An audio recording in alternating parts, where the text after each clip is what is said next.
Billionaire father catches the new housekeeper teaching 5 languages to his autistic daughter, and what happens next is unbelievable. The wall clock read 7:15 in the morning when Holden Mercer closed the front door. The sound of the latch echoed through the empty hallway, but he was already too far gone to hear it. His mind was already racing to the first meeting of the day, to the reports he needed to review, to anything that would keep his thoughts occupied. Inside, on the second floor, Tessa was awake. She always woke up early. At 5 years old, she had a routine she followed as if it were law. Wake up at 7, sit on the floor of her room, pick up the brown-haired doll that slept beside her. The doll's name was Sarah, at least that was the name Holden had given her. Tessa never confirmed or denied it. She just picked up Sarah and began her silent day. Tessa's room was a universe of its own. Dolls of all kinds occupied the shelves. Blondes, brunettes, redheads, some in elegant dresses, others in simple clothes. There were porcelain dolls that shone in the window light and cloth dolls worn by time. They all had one thing in common. They were perfectly organized, each in its exact place. Tessa knew every one of them. She knew where they were, how they were dressed, what expression they had on their faces. If someone moved a doll, and it had happened before, she would notice instantly. She wouldn't scream, wouldn't cry. She would just stand at the bedroom door, watching, until everything was back to normal. The Mercer house was the kind of place you'd see in magazines. An impeccable facade, a well-kept garden, windows always clean. The neighbors would comment on how Holden kept everything perfect, even as a widower. "He must have an excellent cleaning lady," they'd say. They didn't know that he was the one who cleaned, vacuumed, organized. The physical labor calmed him, gave purpose to his restless hands. Inside, however, the house breathed differently. There was a heavy quietness, as if the air were denser. The hallways echoed with solitary footsteps. The dining room, with its table for 6, received only 2 plates, and even then, rarely at the same time. Holden tried, he really did. Every morning, before leaving, he would knock lightly on Tessa's bedroom door. "Good morning, sweetie. Daddy's going to work now." Silence. "Are you going to be okay? Mrs. Morrison is coming to see you later." More silence. He would wait a few seconds, as if time could change anything. Then he would sigh and go down the stairs. Mrs. Morrison was the elderly neighbor who looked after Tessa during the day. A kind woman, but one who didn't understand much about different children. She would bring cookies, turn on the television, try to talk. Tessa accepted her presence because she was used to it, but she didn't interact. She stayed in her room, with her dolls, in her private world. Holden had tried school. 3 different schools, in fact. The first one said Tessa needed special care they couldn't provide. The second tried for a few weeks but called almost every day. She doesn't participate in activities. She doesn't respond when called. The other parents are concerned. The third didn't even accept her enrollment. He stopped trying. At work, Holden was a different man. He commanded meetings, made tough decisions, solved complex problems. His colleagues respected him. His clients trusted him. He was the kind of person who made things happen, but when he came home, he felt lost. How do you talk to a daughter who doesn't answer? How do you show love to someone who pulls away when you try to hug them? How do you be a father to a child who seems to live on another planet? These questions haunted him on his way back. Every afternoon, in traffic, he would rehearse conversations that never happened. He imagined Tessa running to hug him at the door, telling him about her day, asking him to read her a story. But when he got home, he found only the familiar silence. Tessa had her ways of communicating. He knew that. When she was happy, she would line up the dolls in perfect rows. When something bothered her, she would turn them all to face the wall. When she was hungry, she would go down to the kitchen and stand in front of the refrigerator. Holden had learned to decipher these signals, but he still felt like a foreigner trying to understand a complex language. The dolls were her obsession and her refuge. She would comb their hair carefully, adjust their dresses, whisper things only they could hear. Sometimes Holden would watch her through the crack of the door, seeing her interact with her silent friends in a way she never had with him. There were nights when he would lie awake, listening to the sounds of the house, The ticking of the clock, the hum of the refrigerator, the distant noise of cars on the street. And from upstairs, very softly, Tessa's voice talking to her dolls. Loose words, incomplete sentences, conversations that only made sense in her private world. He had already lost his wife to a cruel illness that came all too quickly. After that, he started living on autopilot. Work, home, work, home. A mechanical routine that protected him from the pain, but also distanced him from everything, including Tessa. Without realizing it, he had built an invisible wall between them, thinking he was protecting them both. The silent house held two lonely hearts. A man who didn't know how to love a different child, a girl who didn't know how to show she wanted to be loved. And somewhere, between the perfectly aligned dolls and the empty hallways, there was a bridge waiting to be built. Holden didn't know it yet, but that bridge was about to arrive. When the cab stopped in front of the Mercer house, Eleanor Marlowe took a deep breath before grabbing her suitcase. The house was beautiful, bigger than she had imagined. A well-kept garden, light curtains in the windows, everything very organized. It looked like something out of a catalogue. "Good luck, miss," the driver said as he took the payment. Eleanor smiled and walked to the door. She had answered the job ad just 3 days ago, seeking housekeeper for domestic care and child supervision. The phone interview was brief. Holden Mercer seemed like a practical, direct man who didn't waste time beating around the bush. She rang the doorbell and waited. The morning sun was strong, making her squint a little. At 27, Eleanor carried a calmness that didn't match her age. Her brown eyes had a quiet depth, like someone who has seen enough not to be easily startled. The door opened and Holden appeared, wearing a dark suit and a perfectly knotted tie. "Elena Marlowe." "Yes, Mr. Mercer. Please come in." The house inside was even more impressive. Elegant furniture, paintings on the walls, everything clean and in order. Elena noticed, however, that something was missing. Maybe brighter colors, or that natural mess of a home where people actually live. It was like a model home, too beautiful to be real. "I'll show you the house and explain your duties," Holden said, guiding her through the living room. "As I mentioned on the phone, besides the cleaning and organizing, I'll need you to keep an eye on my daughter, Tessa. How old is she?" 5. Holden paused, his gaze becoming distant for a moment. "Tessa is autistic. She lives in her own world most of the time." Eleanor just nodded.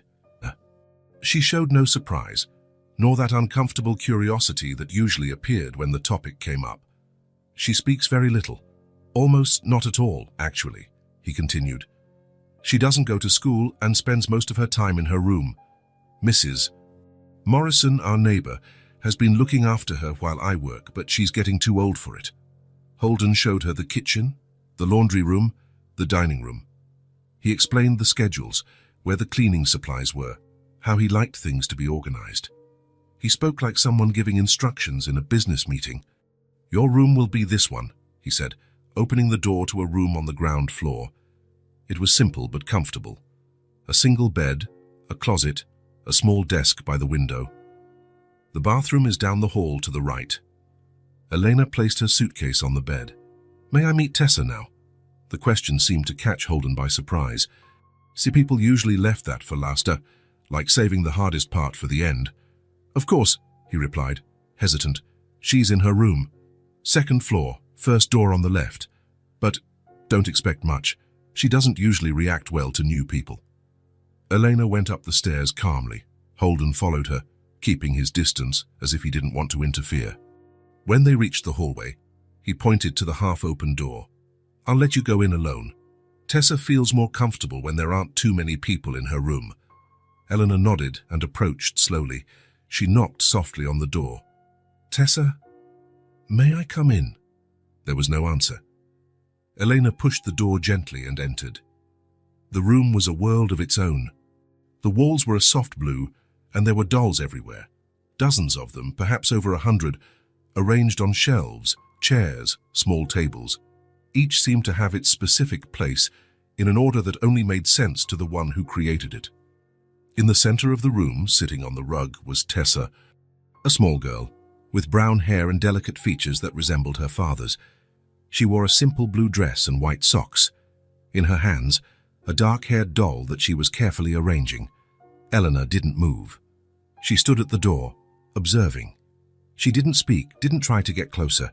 She just waited, respecting the space of that small universe. Tessa continued playing, as if Elena weren't there. But something in her eyes, a quick glint that appeared and vanished, showed that she had noticed the presence.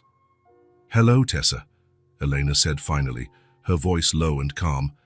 "My name is Elena. I'll be working here in your home." Tessa didn't respond. She picked up another doll, one in a red dress, and placed it next to the first one. Elena realized she wasn't ignoring her presence. She was just following her own rhythm, absorbed in her private world. There was something fascinating about the way Tessa moved. Every gesture was precise. Every movement had a purpose. There were no wasted actions. Eleanor watched as the girl arranged the dolls in patterns that seemed random, but certainly had a special meaning for her. "Your dolls are very beautiful," Eleanor commented, without expecting a reply. Contrary to what Holden had said, Tessa showed no discomfort with the new presence. She didn't pull away, didn't turn her back, didn't show signs of distress. She continued her activity, as if Elena were just a natural part of the environment. After a few minutes, Elena left the room silently, closing the door carefully. Holden was waiting for her in the hallway, a look of surprise on his face.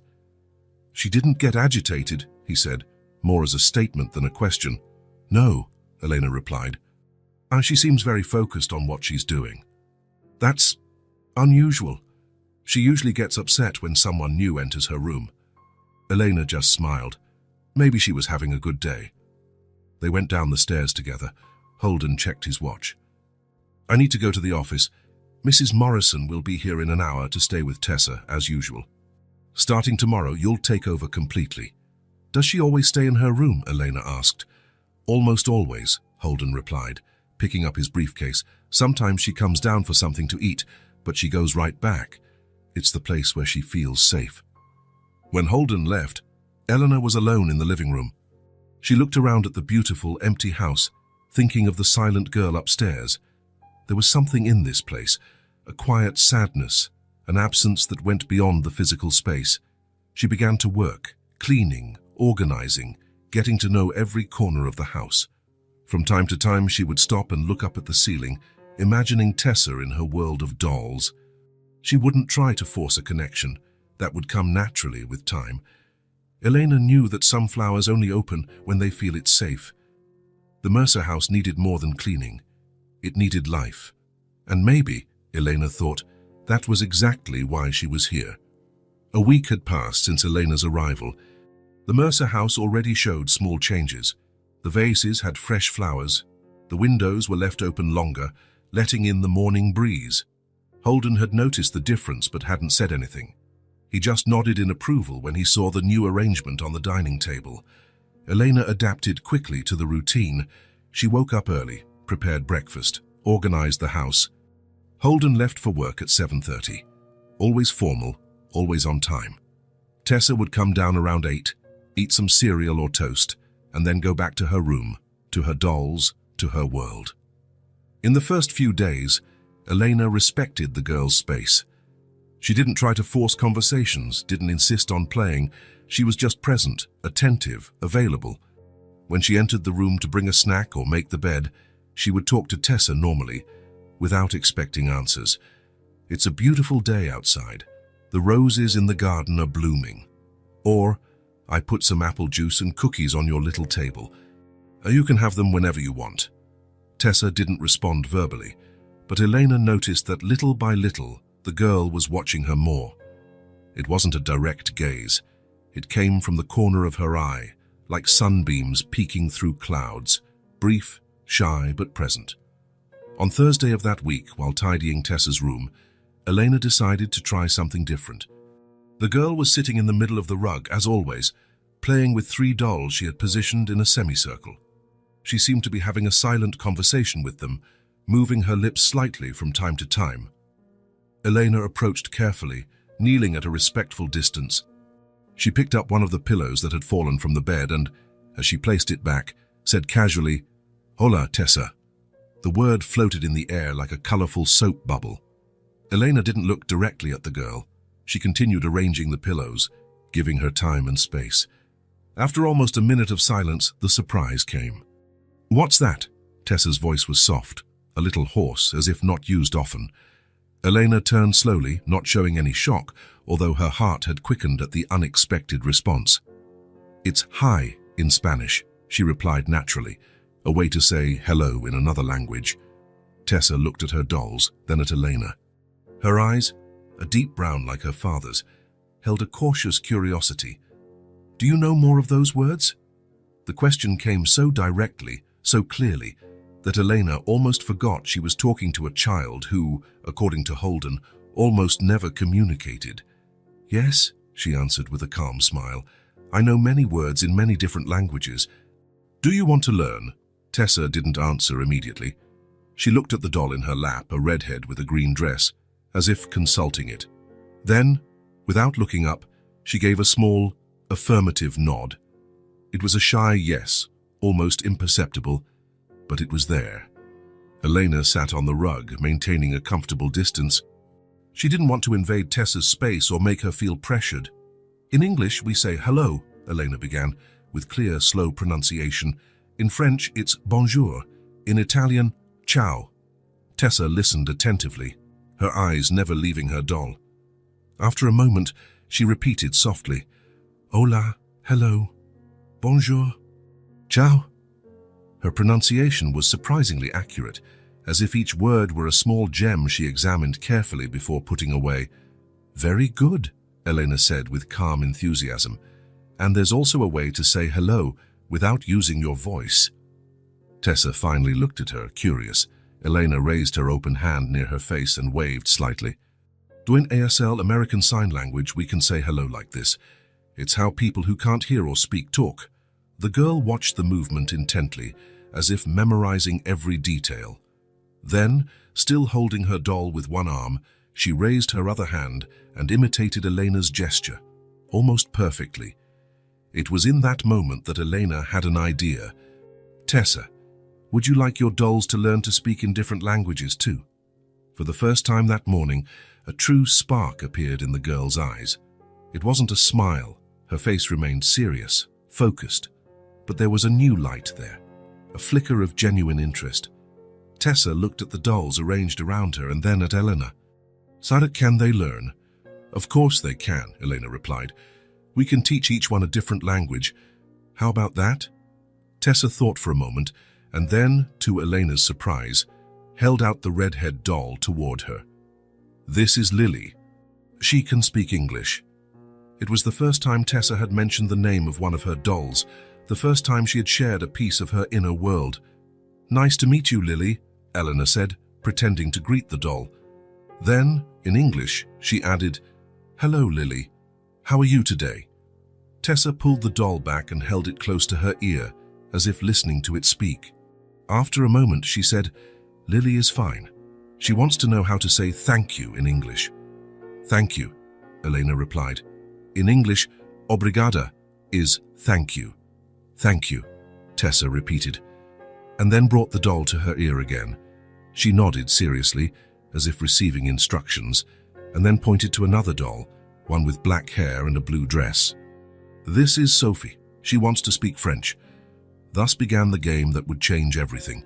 Elena showed her how to say thank you in French, merci, in Spanish, gracias, in Italian, grazie, and how to make the sign for thank you in ASL.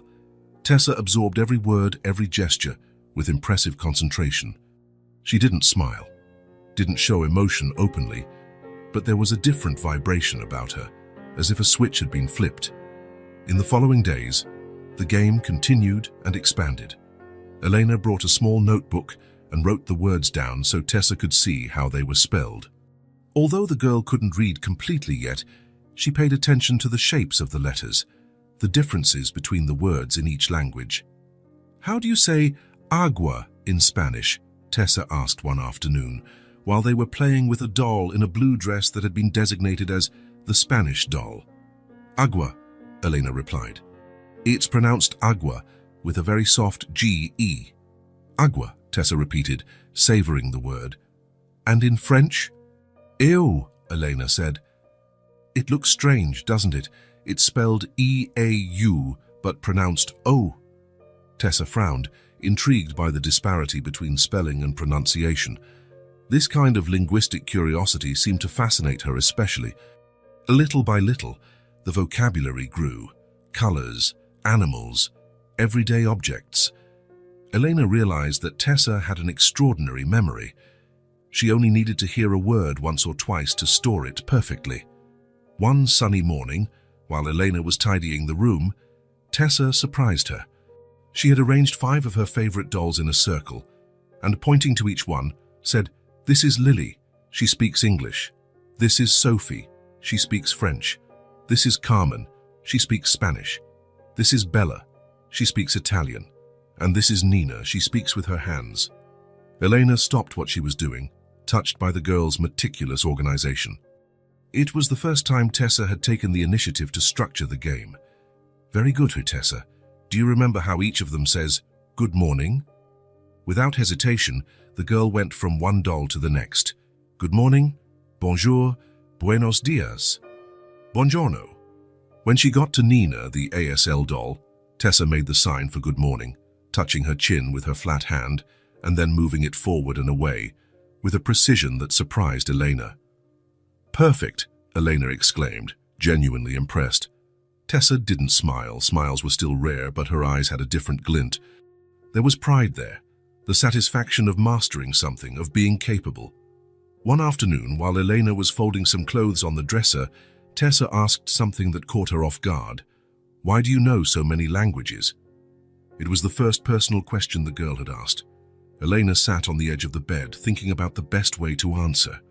"When I was little, about your age, my family traveled a lot. My father worked in international business. We lived in different countries, and I needed to communicate with other children, so I started learning." Tessa absorbed the information in silence, as she did with everything. After a moment, she asked, "Did you have many friends?" There was something in the question, a curiosity that went beyond the words, a desire to understand what it was like to connect with other people. "A few," Elena answered honestly. "Not many, because we moved frequently. But in each place I found someone I could talk to. Sometimes, just trying to speak their language was enough to make them open up to me." Tessa looked at her dolls, scattered on the rug, each representing a language, a world, a possibility. "My dolls are my friends," she said in a low voice. "They understand when I talk to them." "I'm sure they do," Elena agreed. "And now they can understand you in several different languages." At the end of that week, Elena decided to take it a step further. She brought small colored stickers and suggested they mark each doll according to its language. Blue for French, red for Spanish, green for English, yellow for Italian, and purple for ASL. Tessa accepted the idea with contained enthusiasm. She carefully placed the stickers on each doll's foot, then organized them into groups by language. It was a way to bring order to her new knowledge, to classify and categorize, something that seemed to bring her a sense of security. The language game became part of their daily routine. In the morning, after breakfast, and in the afternoon, before snack time. Elena kept the sessions short, always mindful of Tessa's energy level. When she noticed signs of fatigue or overload, a more distant look, stiffer movements, a tendency to withdraw, she would gently end the activity, without pressure. "I think the dolls are tired from so much learning today," she would say naturally. Let's let them rest a bit." This sensitivity to Tessa's rhythm was crucial. The girl never felt pressured, never felt inadequate. The learning happened on her time, in her way. On a particularly quiet afternoon, while they were practicing colors in Italian, something extraordinary happened. Tessa, holding her Italian doll, said, "Rosso is red, verde is green, blue is blue." Then, looking directly at Elena, a rare, intentional gaze, she completed, "Io sono Tessa, tu sei Elena." It was a complete, correct sentence in Italian. "I am Tessa. You are Elena." Elena felt a lump in her throat. It wasn't just the fact that Tessa had formed a complete sentence in another language. It was the content of the sentence, the affirmation of identity, the recognition of the connection between them. "Io sono Elena," she replied softly, "and I am very happy to be here with you." Tessa didn't respond with words. She just kept looking at Elena for a few more seconds, a time that for her seemed immense, before returning her attention to the dolls. But something had changed. A door had been opened, not thrown wide, just ajar, enough for a ray of light to pass through, illuminating possibilities that once seemed impossible. That night, while tidying the kitchen after dinner, Elena heard Holden go upstairs to say goodnight to his daughter, as he did every night. It was usually a silent ritual. He would go in, tuck her in, sometimes read a story, even without getting a response, and then leave. This time, however, something different happened. She couldn't hear clearly, but there was a murmur, an exchange of words. And when Holden came downstairs, his face had an expression Elena hadn't seen yet. Surprise, contained emotion, hope. "Tessa told me, 'Buenas noches,'" he commented, standing at the kitchen door, as if he still couldn't believe it. "In Spanish?" Elena smiled, continuing to put away the dishes. "We've been learning some words in other languages." She's never done that before," Holden said, his voice betraying the emotion he was trying to control. "Spoken spontaneously, I mean, especially at night, when she's tired." Elena just nodded, understanding the significance of that small moment. "Languages are doors, Mr. Mercer," she said finally. "And sometimes, when one is closed, another might be open." Holden looked at her for a long moment, as if seeing her for the first time. "Thank you," he said simply, before retreating to his office. In her room, alone with her dolls, Tessa quietly repeated the new words she had learned, savoring each sound, each meaning. She felt different. She couldn't name the feeling. She didn't yet have enough words in any language for that, but it was good. It was as if, suddenly, her world had gotten bigger, more colorful, safer. October arrived, bringing with it a subtle change in the air. The leaves on the garden trees were beginning to turn shades of red and gold. Inside the Mercer house, another transformation, deeper and more significant, continued to blossom. Every morning, following a routine that had established itself naturally, Eleanor would go upstairs around 8 o'clock, carrying a tray with Tessa's breakfast.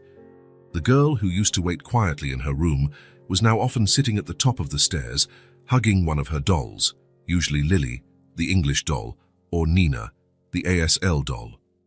"Bonjour, Tessa," Eleanor would say upon seeing her. "Bonjour," the girl would reply, her eyes following Elena's every move as she climbed the last few steps. It was a simple but meaningful ritual. The waiting in itself was a sign of change. Tessa, who once seemed indifferent to people's comings and goings, now anticipated the moment she would see Elena. One morning, something new happened. When Elena reached the top of the stairs, Tessa stood up and, without warning, held out her hand. A small gesture, but an extraordinary one for a child who avoided physical contact. Eleanor took the offered hand naturally, as if it were something they always did, and together they walked to the room. From that day on, the gesture was repeated. Not always. There were days when Tessa was more withdrawn, more absorbed in her inner world, but often enough to become part of their routine. Tessa's small hand in Elena's, a vote of confidence renewed each morning. "Como se dice estrella in Italiano?" Tessa asked one afternoon, while arranging her dolls in a circular pattern on the floor. "C'est Stella," replied Elena, who was folding some clothes on the dresser. "Stella," Tessa repeated, savoring the word. "And in French?" "Étoile, étoile," the girl echoed. Then, picking up a doll in a silver dress that she rarely used in their language games, she said, "This is Stella. She can speak all the languages of the stars." It was the first time Tessa had created a new character for the language game. Elena smiled, delighted by the girl's imagination. "All the languages of the stars? That must be a lot of languages." Tessa nodded seriously. "The stars are very old. They've seen everything. They know all the words." There was something poetic in the observation, a depth that was surprising. It wasn't the first time Elena had noticed flashes of a unique intelligence in Tessa, a different and special way of seeing the world. "What do you think the stars would say if they could talk to us?" Elena asked, sitting on the floor near Tessa, but not too close. Tessa thought for a long moment, her face concentrated. "They would say, 'Don't be afraid of the dark. We are here.'" The answer touched Elena in a way she hadn't expected. It was more than a beautiful sentence. It was a glimpse into Tessa's heart, of how she saw the world, of her own fears and comforts. "That's very beautiful, Tessa." "And very true." The girl just nodded, returning her attention to her dolls, but something had been shared between them, something precious and fragile like a shooting star. The next day, after lunch, Tessa did something unprecedented. She came downstairs on her own, looking for Eleanor, who was in the laundry room organizing clothes. "Elena," she called from the doorway, her voice low but clear. Elena turned casual, surprised to see Tessa there, away from her room, deliberately seeking her out. "Hi, Tessa. Do you need anything?" The girl shook her head, then said, "I want to show you something." It was an invitation, the first Tessa had made spontaneously. Elena left the clothes aside and followed the girl upstairs to her room. There, Tessa went to a small wooden box on her shelf, a box that Elena had never opened while tidying up, respecting the child's privacy. Tessa opened the box carefully and took out a doll different from all the others. It was older, with a slightly faded dress and messy blonde hair. It had marks of use, of love, of time. "This is Mia," Tessa said, holding the doll with reverence. "She was my mom's." Elena felt a lump in her throat. It was the first time Tessa had mentioned her mother. Holden had briefly told Elena about his wife's passing when Tessa was only 2, but the subject never came up between him and his daughter, at least not in Elena's presence. "She's very special," Elena said softly. Tessa nodded. "Mia doesn't speak any languages. She only listens." There was a simple wisdom in those words, an intuitive understanding of grief, of the silence that is sometimes necessary. "Sometimes, listening is the most important thing," Elena agreed. Tessa looked at the doll for another moment, then held it out to Elena. "Oh, you can hold her." It was more than offering a doll. It was sharing a memory, a connection, a part of herself that Tessa kept protected from the world. Eleanor accepted Mia carefully, honored by the trust placed in her. "Thank you for showing me Mia," Eleanor said. "It's an honor to meet her." Tessa watched as Elena held the doll with respect, without judgment, without invasive questions. After a moment, she took Mia back and placed her carefully in the box. "She liked you," she said simply. In the days that followed, the bond between Tessa and Elena continued to strengthen, in small but significant ways. Tessa began to seek out Elena when she was excited about a new word she had learned. She started sharing her observations about the world, brief, sometimes enigmatic comments, but always genuine. "The rain is speaking Italian today," she said one morning as they watched a light storm fall outside the window. "Why do you think so?" Elena asked, curious. "Because it's soft and pretty, like Italian words." It was the kind of poetic connection Tessa often made, links between sounds, sensations, and languages that reflected her unique way of processing the world. Most notable, however, was how Tessa sought Elena's presence. Not in a dependent or anxious way, but with a quiet confidence, a genuine desire to be near.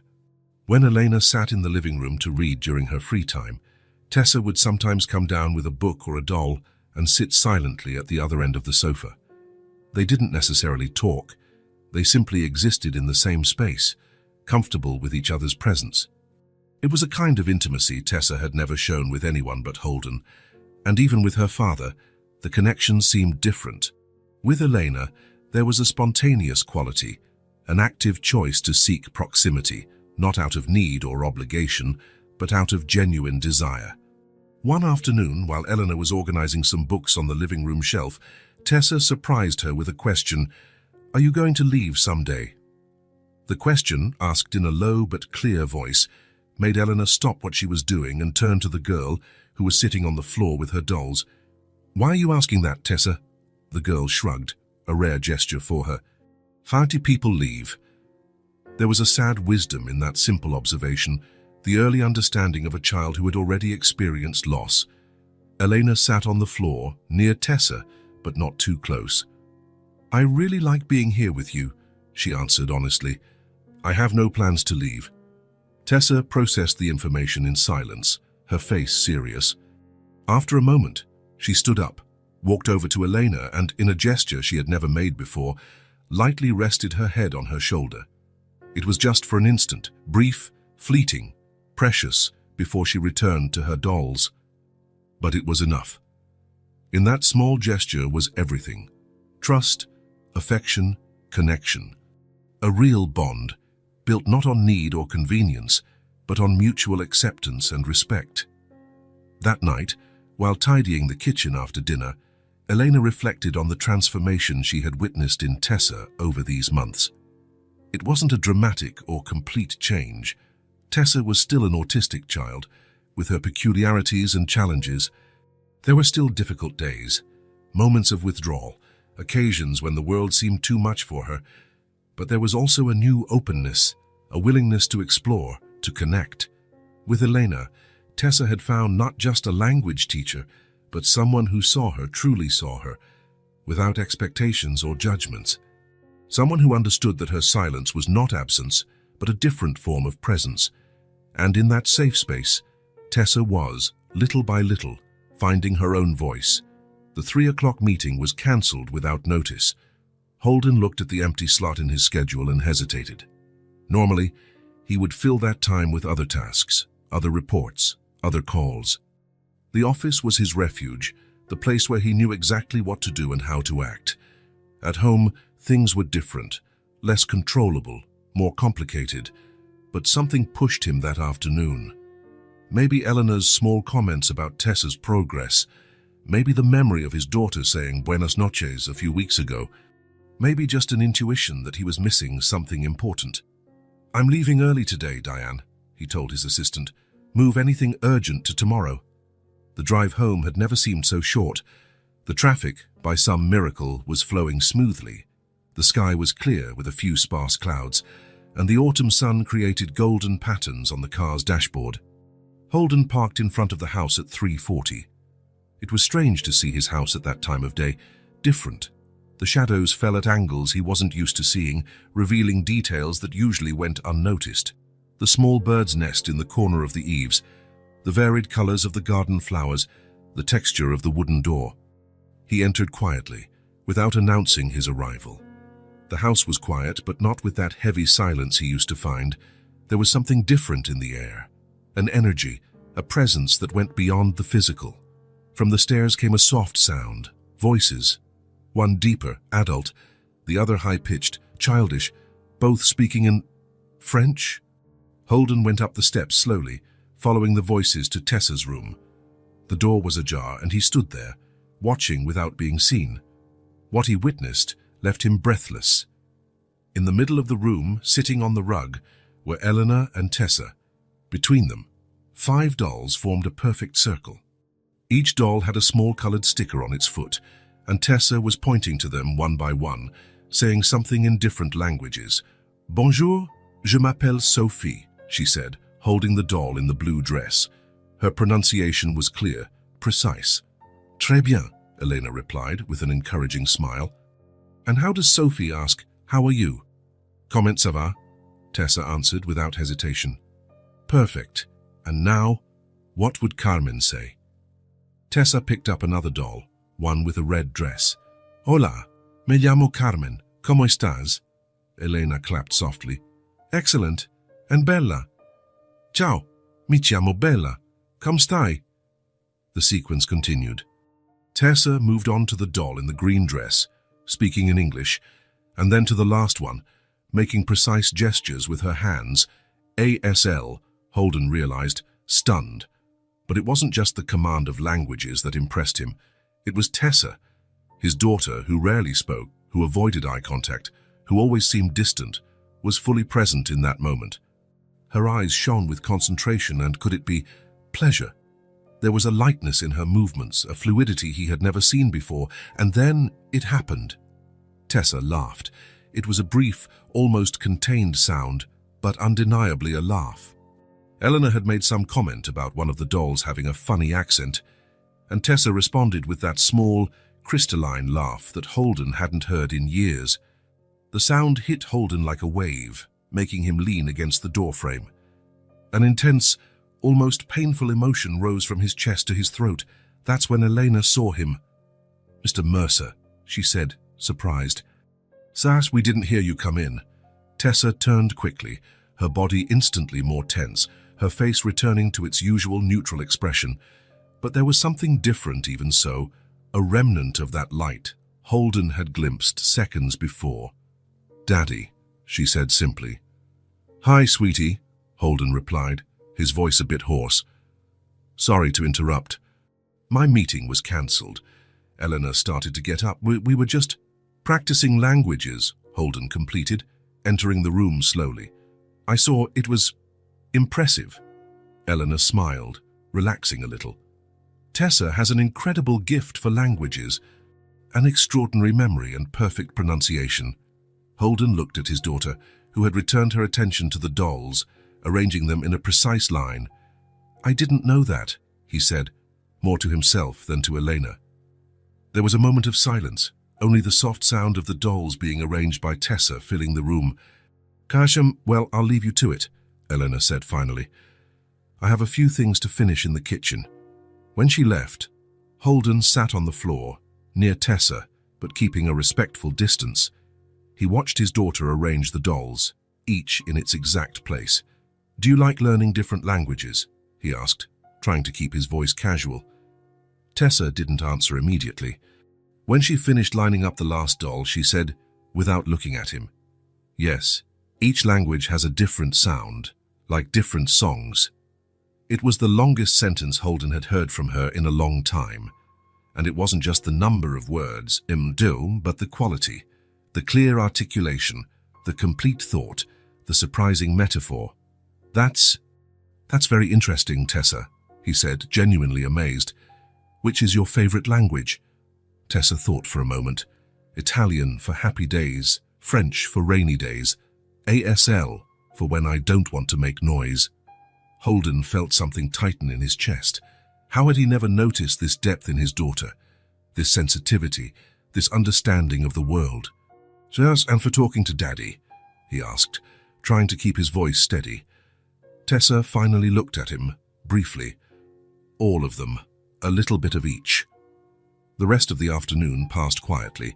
Holden didn't try to force more conversation, just stayed in the room, sometimes watching Tessa play, sometimes looking out the window, absorbing the reality of what he had witnessed. As the sun began to set, he went down to the kitchen. Elena was preparing dinner, chopping vegetables with precision. "She's never communicated like that," Holden said, without preamble, leaning against the kitchen counter. "I've tried private tutors, child development specialists, therapists. She wouldn't open up." Elena continued chopping the vegetables for a moment, thoughtful. "She didn't need someone to teach," she finally replied, with serenity. "She needed someone to be with her, on her own time." The simplicity of the answer struck Holden as an obvious truth he had never seen. "How did you know?" he asked, a rare vulnerability in his voice. Eleanor put the knife on the cutting board and looked at him. "I didn't know, I just watched, I listened." Not with the expectation that she would be one way or another, but accepting her exactly as she is. Holden absorbed the words, feeling them resonate with something deep inside him, an intuitive knowledge that had been smothered by years of worry, frustrated expectations, and fear. "The first day I met Tessa," Elena continued, "I noticed how she organized her dolls. There was a logic there, a pattern. I realized she wasn't absent. She was just processing the world in a different way. Later, when I discovered her response to words in other languages, it was like finding a door that was already there, waiting to be opened." "I should have seen it," Holden said, running a hand through his hair in a gesture of frustration. "I'm her father. I should have noticed." "Sometimes we're too close to see clearly," Elena replied, no judgment in her voice.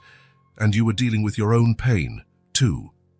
The indirect mention of his wife's death made Holden look away. It was true. After losing Charlotte, he had closed himself off, taking refuge in work, in routine, in the predictable certainties of his professional life. Without realizing it, he had distanced himself emotionally, not just from Tessa, but from himself. "She's in there," Elena said softly. "Whole, brilliant, sensitive. She just expresses herself differently. Sees the world from an angle most of us have never experienced." Holden nodded, feeling a complex mix of emotions: gratitude, hope, and a twinge of sadness for the lost time. "Thank you," he said simply, "for seeing what I couldn't see." Eleanor smiled slightly. "It's not too late, Mr. Mercer. It's never too late." That night, dinner was different. Holden, Tessa, and Elena sat together at the table, something that rarely happened, as Tessa usually ate in her room. The conversation didn't flow like in conventional families, with questions about the day and shared stories. But there was a presence, a silent connection that hadn't existed before. At one point, Tessa looked at her plate and said, "Carrot, zanahoria." "Carota, carrot." "Carrot in 4 languages," Holden observed. Impressed, Tessa nodded, pleased with herself. Then, pointing to her glass, she continued, "O, agua, aqua, water." It was her way of participating, of being present, of connecting through the language she had discovered. Later, while Elena was washing the dishes and Tessa had already gone up to her room, Holden remained seated at the table, lost in thought. For the first time in a long time, he felt something different growing inside him, something he had forgotten: hope. The days following Holden's discovery were marked by a subtle change in the Mercer house. The air seemed lighter, the walls less distant, the silences less heavy. Holden began to adjust his schedule, leaving the office earlier when possible, delegating some responsibilities he had previously considered exclusively his. His first attempt at connection was clumsy, like a dancer who has long forgotten the steps. On Saturday morning, he entered Tessa's room carrying a small box. "Good morning, sweetie, I brought you something." Tessa, sitting on the floor with her dolls, didn't look up. Her body grew slightly tenser, her shoulders more squared, as if protecting herself from something. Holden hesitated, then placed the box on the floor at a respectful distance. "They're cards with words in different languages. I thought you might like them." It was a set of colorful flashcards he had found in an educational toy store. Each card had a word in English, Spanish, French, German, and Italian, with small illustrations. Tessa didn't move to get the box. She continued arranging her dolls, as if Holden wasn't there. "Well, I'll leave it here," he said, trying to hide the disappointment in his voice. "If you want, we can look at them together later." He left the room feeling defeated. In the hallway, he ran into Elena, who was carrying clean sheets. "She needs time," Elena said softly. "New routines are hard." Holden nodded, trying to understand. "But she opened up to you so quickly." "Every relationship is different," Elena replied, "and the relationship between you two has its own history, its own layers. Give her time, and give yourself time." In the following days, Holden kept trying, not intrusively or desperately, but with small, consistent gestures. He would spend a few minutes in Tessa's room, sometimes just sitting by the window reading a book, offering his presence without demanding anything in return. Other times, he would comment on something outside, a bird in the garden, the particularly blue sky, the first autumn leaf falling. Tessa didn't respond verbally, but Holden began to notice small changes. She no longer moved away when he entered. Sometimes she would watch him out of the corner of her eye. Once, when he mentioned seeing a squirrel in the yard, she briefly stopped what she was doing, a sign that she had heard, that his words had penetrated her world. On a rainy Tuesday, Holden arrived home at 4 in the afternoon, wet and a little annoyed by the slow traffic. He went upstairs to change and, passing by Tessa's room, saw the door ajar. She was there, as always, organizing her dolls. But something caught his attention. The box of flashcards, previously untouched, was open. The cards were spread on the floor, arranged in some kind of pattern that only made sense to her. He said nothing, just watched for a moment, feeling a wave of emotion he couldn't quite name. There was hope in it, mixed with a little sadness for the lost time, and a touch of fear, of failing, of not being enough, of not knowing how to be the father Tessa needed. The following Saturday, Holden woke up early and made breakfast, something he rarely did. When Elena entered the kitchen, she seemed surprised to find him at the stove. "Good morning, Mr. Mercer. You're up early." "I thought I'd try something different," he replied, flipping a pancake with surprising skill. Tessa used to like pancakes on Saturdays. When she was younger, Elena smiled, sensing the importance of the gesture. "Need any help?" "No, thank you. I want to do this myself. Could you please call Tessa when it's ready?"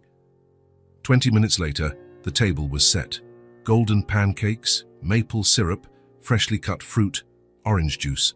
Holden had even placed a small vase of flowers in the center of the table, yellow daisies, simple but cheerful. Eleanor went upstairs to get Tessa, while Holden waited, as nervous as a teenager before a first date. He heard footsteps on the stairs, Tessa's light ones, Elena's firmer ones, and took a deep breath. Tessa stopped at the kitchen entrance, her eyes quickly scanning the room, registering the changes to the usual routine. For a moment, Holden feared she would turn around and go back upstairs. Instead, after a few seconds, she walked to the table and sat in her usual chair. "Good morning, Tessa," Holden said, trying to keep his voice casual. "I made pancakes. Do you still like pancakes?" Tessa looked at the plate in front of her. Then, without looking up, she said in a low voice, "Pancakes, crepe, pancakes, fritel." It was her way of saying yes, through the languages that now formed her bridge to the world. Holden smiled, feeling a lump in his throat. Exactly. In 4 languages.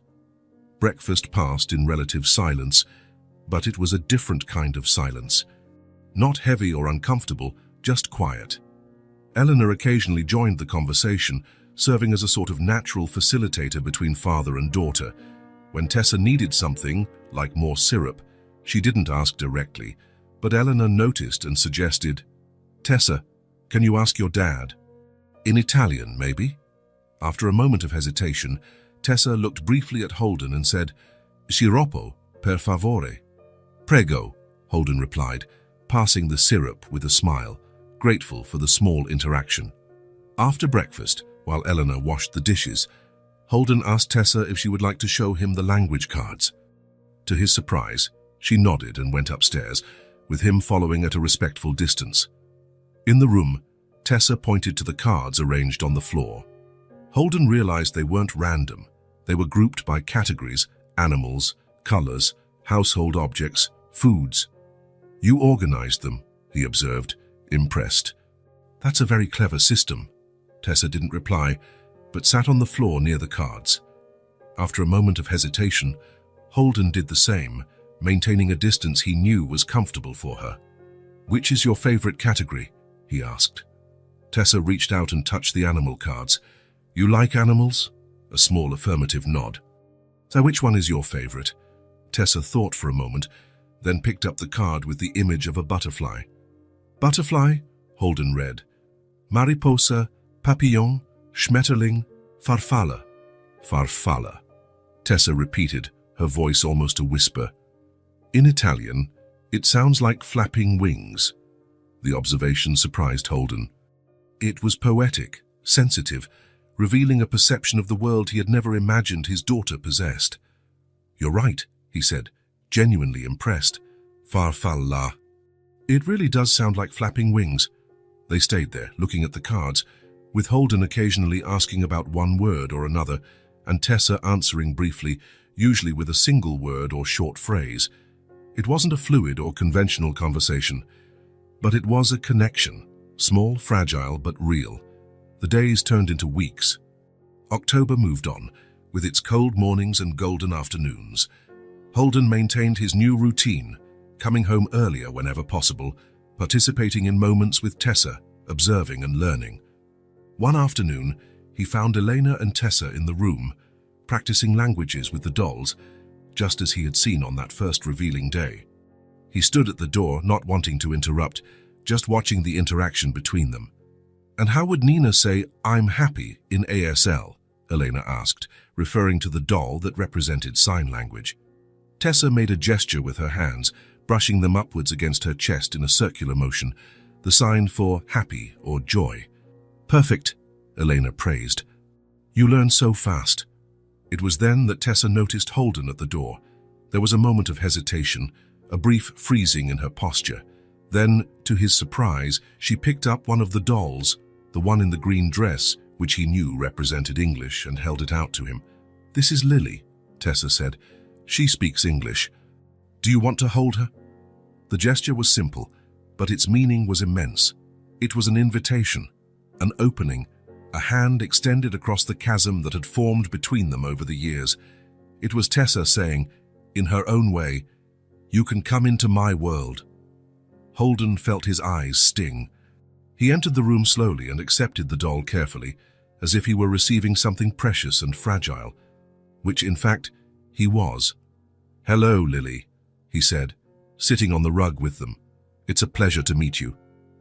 Across the circle, Eleanor watched discreetly, a small smile on her lips. There was something deeply satisfying in witnessing that moment, not just professionally but humanly, a reconnection, a small, everyday miracle. From that day on, something definitively changed in the dynamic between Holden and Tessa. Not dramatically or suddenly, real transformations rarely are, but in a constant and significant way. Holden began to actively participate in the language sessions. At first, he was mostly an observer, holding a doll or flipping a card when asked. Gradually, he became more involved, learning alongside Tessa, sometimes making pronunciation mistakes that made the girl correct him seriously. "It's not bonjour, Daddy. It's bonjour," she would say, emphasizing the correct sound. He accepted the corrections with humility, realizing that these small moments of role reversal, where she was the teacher and he the student, seemed to give Tessa a confidence he had never seen before. One evening, while Holden was reading a report in his office, he heard a light knock on the door. It was Tessa, holding a children's book he hadn't seen in years. "Can you read?" she asked, her voice small but clear. Holden felt a wave of emotion so intense that for a moment he couldn't answer. That book, The Little Prince, had been a gift from Charlotte. Before her illness, before everything changed, she used to read to Tessa every night. "Of course," he finally replied, putting down the papers. "Shall we go to your room?" Tessa shook her head. "Here." She climbed into the extra chair in the office, settling in with the book. Holden realized she wanted to be in his space, a reciprocity for the invitation she had extended earlier. He began to read, his voice initially unsure, then gaining confidence. Tessa listened attentively, occasionally pointing to an illustration or word. When they reached the famous line about seeing with the heart, she said, "Le cœur voit mieux que les yeux." "What does that mean?" Holden asked, surprised. "It's the same sentence in French," Tessa explained. "Yeah, the heart sees better than the eyes." Holden looked at his daughter with renewed admiration. There was a wisdom there, a depth he had never realized, or perhaps had never allowed himself to see. On weekends, they established new routines, pancakes on Saturdays, short walks on Sundays, usually just in the garden or the nearby park, where Tessa could watch birds and insects. Eleanor often accompanied them, serving as a bridge when communication became difficult, suggesting words when Tessa seemed to be searching for a way to express herself. One afternoon, as they were returning from one of these walks, Holden commented to Eleanor, "I always thought she was limited somehow, that her autism prevented her from understanding, from feeling, from connecting." Eleanor watched Tessa a few steps ahead, squatting to examine a small yellow flower growing between the cracks in the sidewalk. "She isn't limited," she replied softly, "just different. Her brain processes the world in a way most of us don't understand. But that doesn't mean it's less valid, less profound, or less meaningful." Holden nodded, watching his daughter with new eyes. "I think I was expecting her to adapt to my world," he said, more to himself than to Elena. "When I should have been the one to find a way into hers." "It's not too late for that," Elena replied. It's never too late to truly know someone we love. That night, after Tessa had gone to sleep, Holden lay awake, thinking about everything he had discovered in recent weeks. His daughter was not who he thought she was. She was infinitely more complex, more interesting, more capable. The problem had never been her, but rather the lens through which he viewed her. He thought of Charlotte, of how she had always insisted that Tessa had her own light, her own way of being in the world.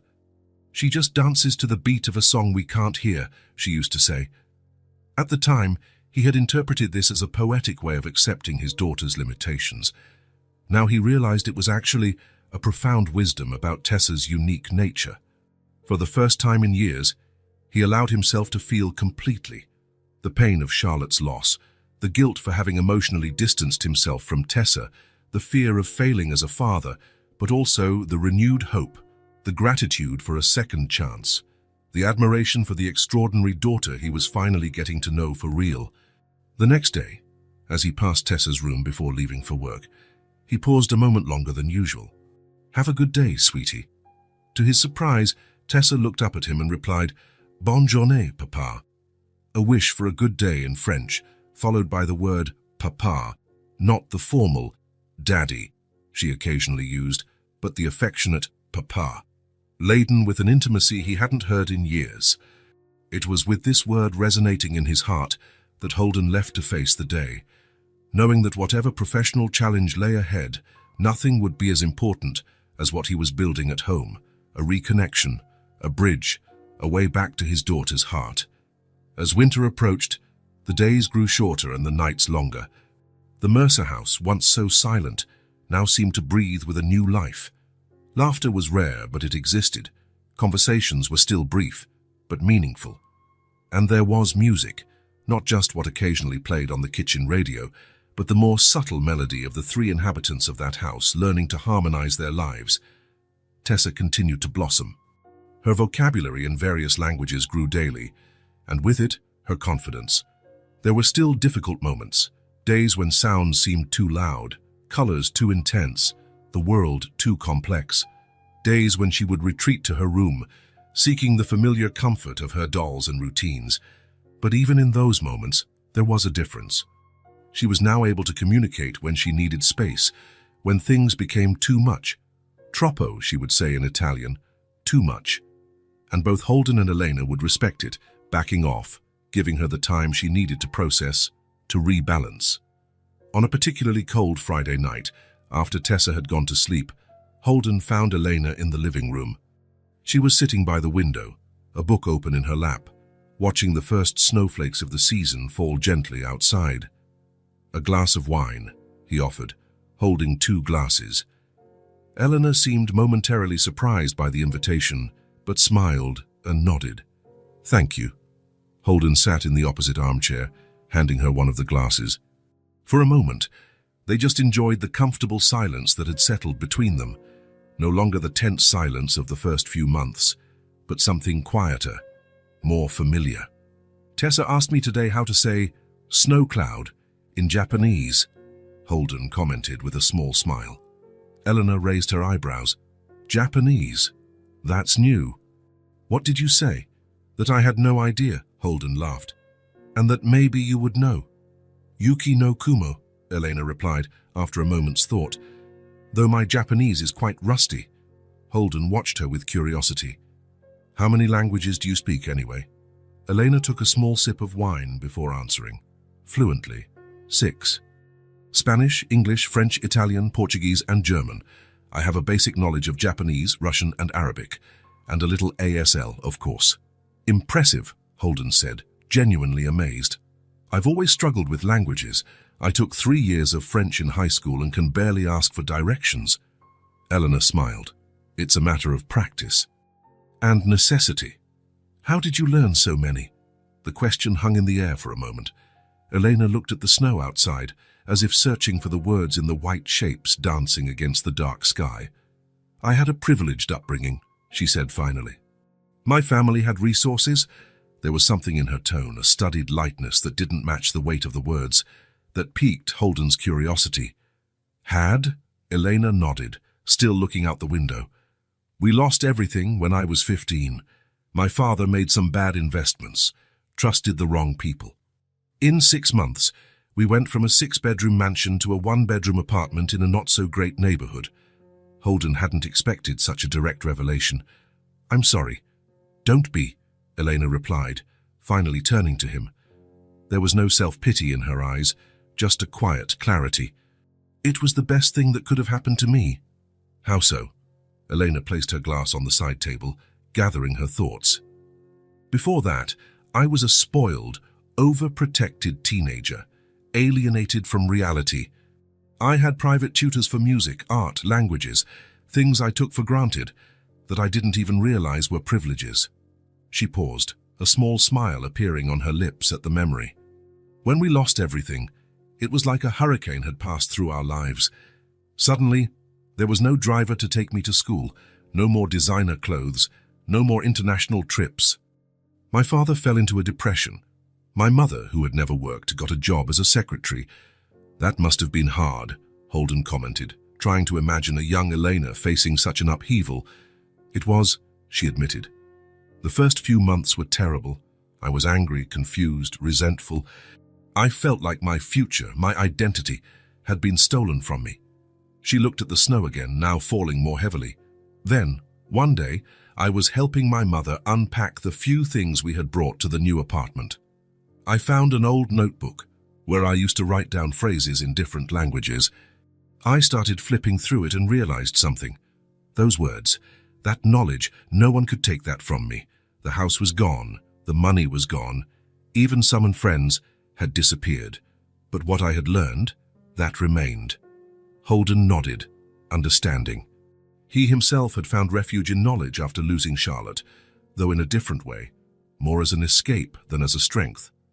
"That's when I started taking languages really seriously," Elena continued, "no longer as a rich girl's hobby, but as something that could define me, sustain me. I got a scholarship to finish high school and then college. I tutored to help out at home. I used what I knew to build something new." "And your parents?" Holden asked. "My father never fully recovered. He passed away 5 years ago from a heart attack. My mother lives in a small town upstate with my aunt. They're doing okay, all things considered." Holden noted how Elena spoke of her history without drama or self-indulgence.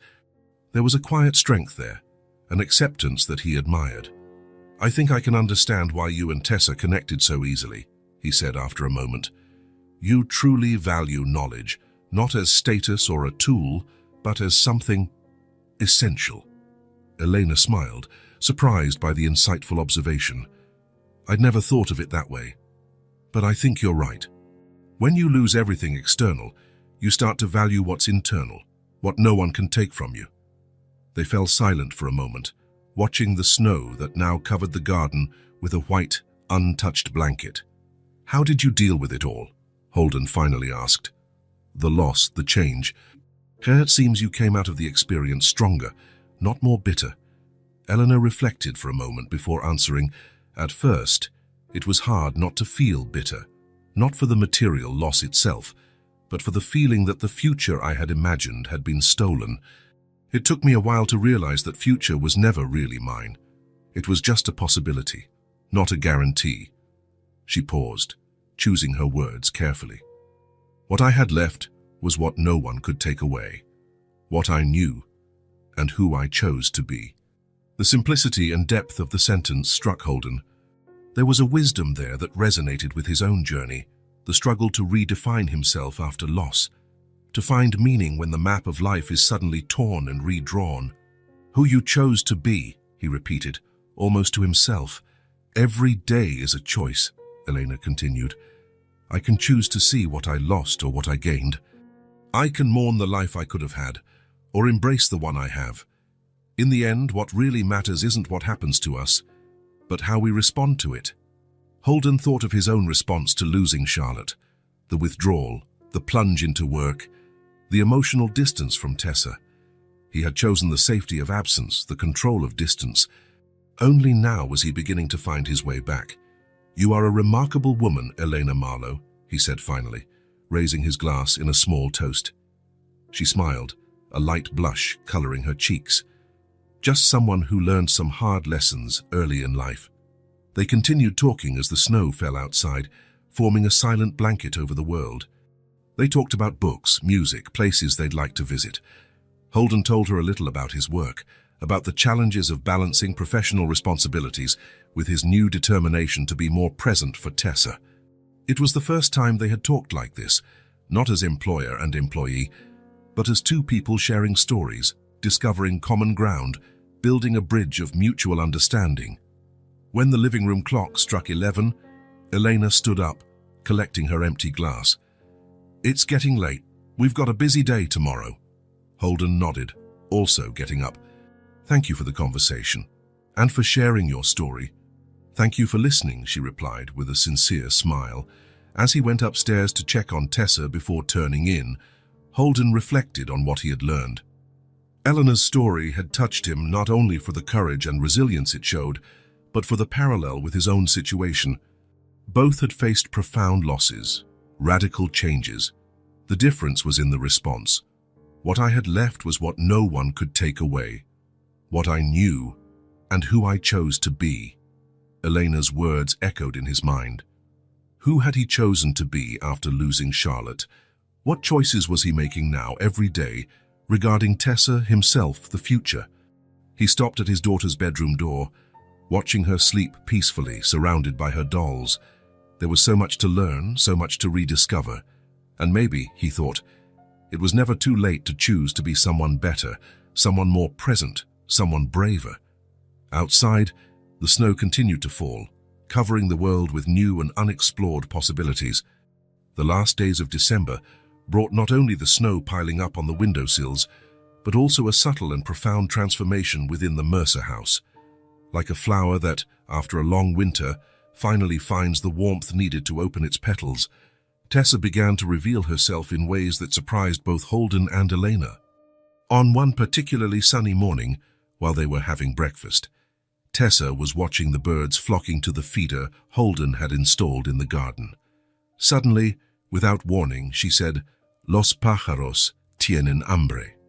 They are looking for food, Nella Neve. The sentence, which combined Spanish, English, and Italian in a mix that made perfect sense to her, caught Holden by surprise.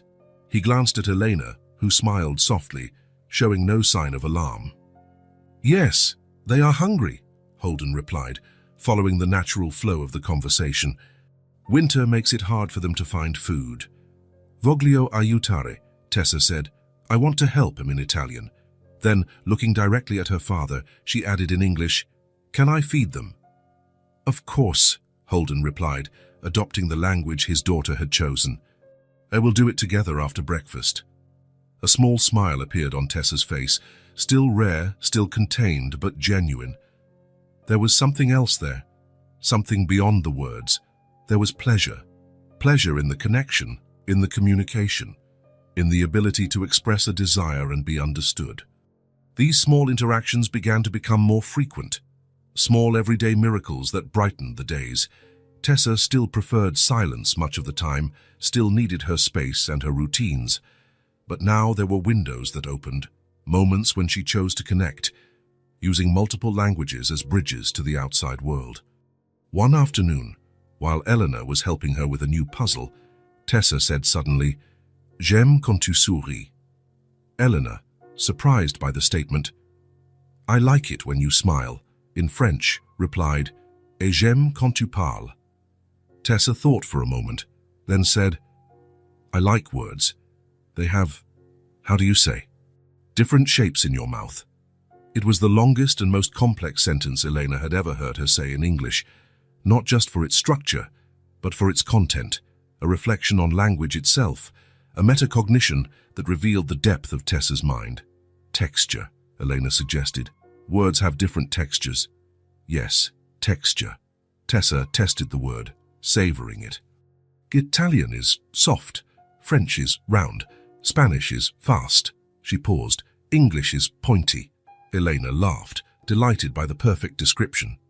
"And Portuguese," Tessa reflected, her face serious in concentration. "Portuguese is, I like dancing." That was precisely it, a description that few adult linguists could formulate so succinctly, capturing the musical, flowing essence of the language. That's a brilliant observation, Tessa, Elena said, genuinely impressed. The girl didn't respond verbally, but her eyes shone with acknowledgement, with the satisfaction of being understood. On another occasion, during dinner, Holden talked about a difficult meeting at work. He was explaining a complex problem when he noticed Tessa watching him intently. "You're upset," she said, surprising him with the emotional observation. "A little," Holden admitted. "It was a tough day." Tessa thought for a moment, then said, "Cuando estoy triste, Elena me enseña palabras bonitas." Holden looked at Elena, who translated softly, "When I'm sad, Elena teaches me beautiful words." "It's true," Elena confirmed with a smile. "Our beautiful words help chase the sadness away." Tessa got up from her chair, went to the kitchen drawer where Elena kept the language cards, and came back with one. She handed it to Holden. "Esperanza," she read, pointing to the Spanish word. "Hope," she continued, indicating the English equivalent. "Espoir, speranza, Hoffnung." Hope in 5 languages, offered as a gift like a balm. Holden felt a lump in his throat. "Thank you, Tessa. Those are very beautiful words." Tessa's transformation went beyond the words that now flowed more freely. There was a new quality to her presence, a sparkle in her eyes, a lightness in her movements. Small laughs that occasionally escaped when Eleanor told a funny story or when one of the dolls said something amusing in their language game. One Saturday morning, Holden found her in the garden, kneeling in the snow, touching the ice crystals that had formed on the leaves of a bush. "Diamonds, Freuds," she said, looking up at him. "Cold diamonds." "That's a perfect description," Holden replied, crouching beside her. "The snow speaks in whispers," Tessa continued, surprising him with the poetic metaphor. "You have to be very quiet to hear it." Holden fell silent, listening to the light crunch of the flakes that were still falling. Tessa was right. There was a language there, subtle, almost imperceptible, that could only be heard by those who truly paid attention. In that moment, looking at his daughter, her serene face, her bright eyes, her small hands exploring the world with curiosity, Holden felt an emotion so profound he could barely breathe. Tessa was so alive, so present, so herself. "You are extraordinary," he said, the words escaping before he could stop them. Tessa looked at him, a faint expression of surprise on her face. "I'm just me," she replied simply, before turning her attention back to the snow. But that was exactly what made her extraordinary in Holden's eyes, the fact that finally, after so long, she was simply herself. Without masks, without walls, without the constant need to hide or adapt. In her own house, Tessa finally felt safe to be who she was, heard, respected, welcomed by her own home. At night, after Tessa had gone to sleep, Holden found Elena in the living room, organizing some materials for the next day. "Yes, she's really flourishing," he commented, still marveling at what he had witnessed in the garden. "It's incredible, isn't it?" Elena agreed, her eyes shining. "The way she combines languages now, it's not confusion, it's creativity. It's like she's created her own dialect." "And it's not just the language," Holden said. "It's her whole demeanor, more open, more connected." Elena nodded. "She feels safe now, understood." "Because of you," Holden said. "Because of us," Elena corrected. "You've been a wonderful father, Holden. The effort you've made, the way you've learned to communicate with her, it's made all the difference." Holden smiled, grateful for the acknowledgement. There was a moment of comfortable silence between them. "I noticed you got that call today," he finally commented, referring to a phone call Elena had taken earlier. "It sounded important." Elena hesitated before answering. "It was from the Jefferson Language Institute. They're looking for a language professor for the next semester." "Oh," Holden said, feeling an unexpected tightness in his chest. "That's a great opportunity." "Yes," Elena agreed, her gaze distant. "It would be full-time, with benefits, a good salary." Holden tried to keep his voice casual, ignoring the sudden anxiety he felt. "Are you going to take it?" "I don't know," she answered honestly. "I asked for a few days to think about it." Holden nodded, trying to process the idea of Eleanor leaving their lives. The thought was more disturbing than he expected. "You're brilliant, Eleanor," he said finally, trying to sound rational, adult. Maybe this house isn't enough for your talent. You deserve an opportunity like that. The words came out forced, almost rehearsed, as if he were trying to convince himself as much as her. That's when they heard it, a small noise on the stairs. They both turned to see Tessa standing there, still in her flannel pajamas, hugging one of her dolls. Her eyes were wide, fixed on them, and her body seemed tense, alert. Tessa, Holden said, surprised. What are you doing awake, sweetie? Did you have a nightmare? Tessa didn't answer the question. Instead, she walked toward them, her steps determined, her eyes never leaving her father's face. She stopped in front of him, her small body straight, her shoulders back, a posture Holden had never seen on her before. If she leaves, she began, her voice clear and firm, without any hesitation, I won't speak to you anymore. The sentence hit Holden like an electric shock.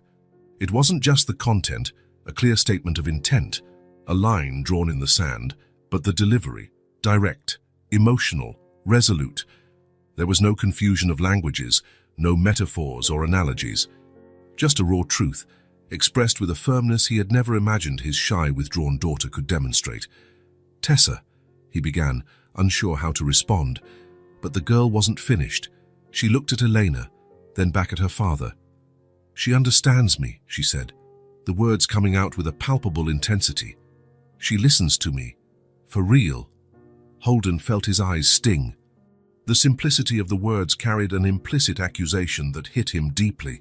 For years, he hadn't really listened, hadn't really understood his daughter, not in the way she needed. Eleanor stood up and approached Tessa, kneeling to be at her eye level. Tessa, don't worry, she said softly. I haven't made any decision, and even if I decided to take the job, we could still see each other. I wouldn't be going far away. But Tessa shook her head, refusing the consolation. It wouldn't be the same, she said, her voice lowering slightly, but still firm. You belong here, with us. The simple statement held a world of meaning. It wasn't a childish whim or emotional manipulation. It was a deeply felt truth, expressed with surprising clarity. Holden looked at his daughter as if seeing her for the first time. There she was, standing in his living room, defending what she believed in, expressing her feelings without fear. The transformation was extraordinary, not because Tessa had become someone different, but because she was finally allowing herself to be fully who she had always been. And then he understood. It wasn't about talent or professional opportunities. It wasn't about teaching or learning languages. It was about presence, about being seen, heard, understood. About love, in its purest, most fundamental form.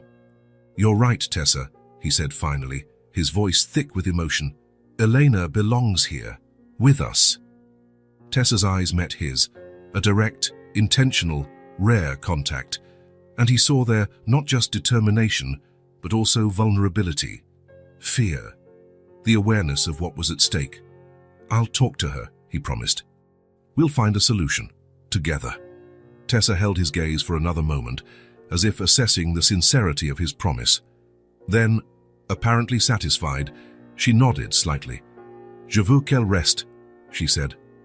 I want her to stay, in French. Then, without another word, she turned and went upstairs, leaving the adults in a silence heavy with meaning. The next morning, after a night of reflection, Holden asked Elena to meet him in his office. She entered with a serene expression, but he noticed the subtle tension in her shoulders. I spent the night thinking about the Jefferson Institute, he began. Holden, He held up a hand, gently asking her to let him continue. It's a wonderful opportunity. And you deserve every door that opens for you. He paused, gathering his thoughts. But I have a different proposal to make. Elena watched him attentively, curious. I would like you to stay, not as a nanny or a tutor, but as Tessa's official educator. Elena blinked, surprised. Official educator? Yes. You'd have a salary comparable to what the Institute is offering, benefits and more flexible hours. Holden smiled slightly. And you could continue the work you're already doing so brilliantly, helping Tessa develop her unique potential. Are you offering me a position you just invented? Elena asked, a mix of amusement and emotion in her voice. "I'm offering a formal recognition of what you already are to us," Holden replied with sincerity. "An essential part of our family." The word hung between them, laden with meaning. It wasn't just a job offer, it was an invitation to something deeper, more permanent. "And the institute?" Elena asked. "Maybe we can find a middle ground. You could teach a few classes there, maintain your connection to the academic world, but your main focus would be Tessa." Elena looked out the window at the snow-covered garden where Tessa was now playing, building a small sculpture with the fresh snow. "She's extraordinary, isn't she?" she said softly. "Yes," Holden agreed, following her gaze. "And I almost lost that." "I almost lost her." Elena turned to him, her eyes shining. "I accept your proposal, Holden, on one condition." "What is it?" "That you understand, I'm not here to fix Tessa. She doesn't need to be fixed. She never did." Holden nodded, understanding the depth of what Elena was saying. "I know that now. She just needed to be seen. Truly seen." When they told Tessa the news, her reaction was subtle but revealing. A small smile, a glint in her eyes, and a simple phrase that mixed, as was her custom, different languages. "Notre famille, nossa familia, nuestra familia." Our family, in 3 different languages. A simple truth expressed in Tessa's unique way. In the weeks that followed, the Mercer house, once so silent and empty, began to pulse with a new life. It wasn't a loud or dramatic transformation. There were still silences, still moments of introspection, but they were comfortable, chosen silences, not imposed by fear or misunderstanding. Tessa still spoke little, but what she said with clarity and purpose.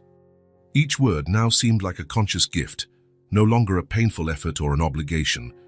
And Holden learned, day by day, to listen not only to what his daughter said, but how she said it, the rhythms of her communication, the pauses as meaningful as the words.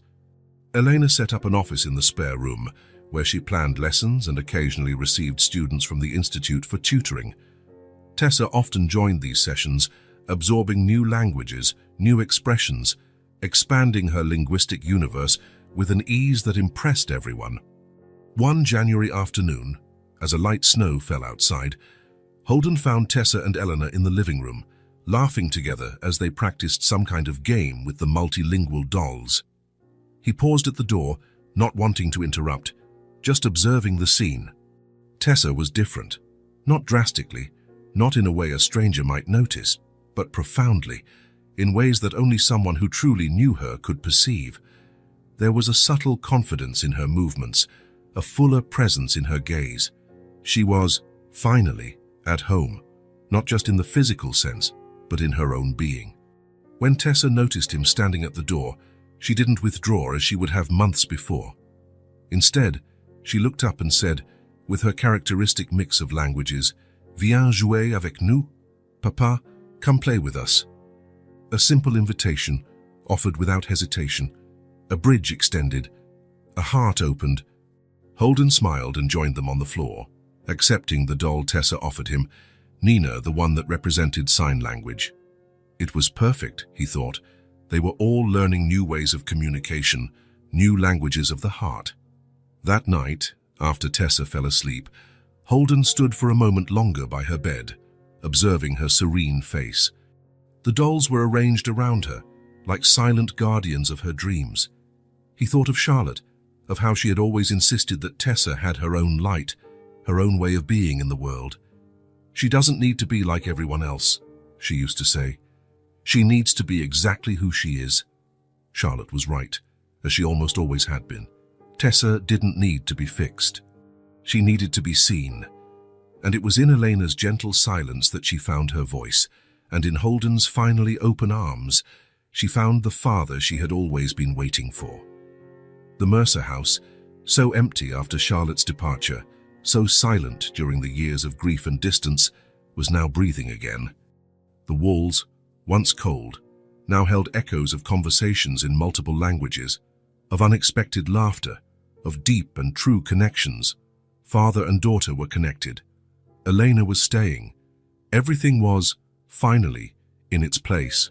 If this story touched your heart, subscribe to the channel and turn on notifications so you don't miss the next ones. Leave a like because it helps this story get recommended to more people. See you in the next story.